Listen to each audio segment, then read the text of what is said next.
Deyirəm, nə yaxşı ki, bu həyatda hərdən bizim düşdüyümüz bəzi çətinliklər olur. Bax, həmin anda biz dərhal qəti olaraq qərar verə bilirik ki, kimlər bizim dostumuzdur və kimləri həyatımızdan silməliyik. Çünki xoş gündə və ya bir süfrə başında düşmən də sənə dost kimi görünür. Ruhu şad olsun Mədət Məhbubun yazır ki, çatmışam ömrümün mən bu yaşına, uymadım kimsənin yağlı aşına, dost məni çəkməsin süfrə başına, mən dostun qəlbində yer istəyirəm.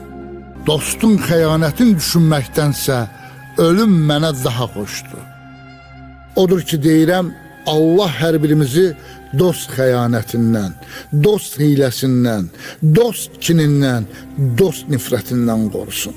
Gileyli bəylər demiş, dağlar başı duman olar deyiblər, çox həqiqət güman olar deyiblər, ev düşməni yaman olar deyiblər, məni dostlarımdan qoru, ilahi. Dost düşmən olarsa zəhərli oxdur, onun sevincindən əzabı çoxdur, elə düşmən var ki, qorxusu yoxdur, məni dostlarımdan qoru, ilahi.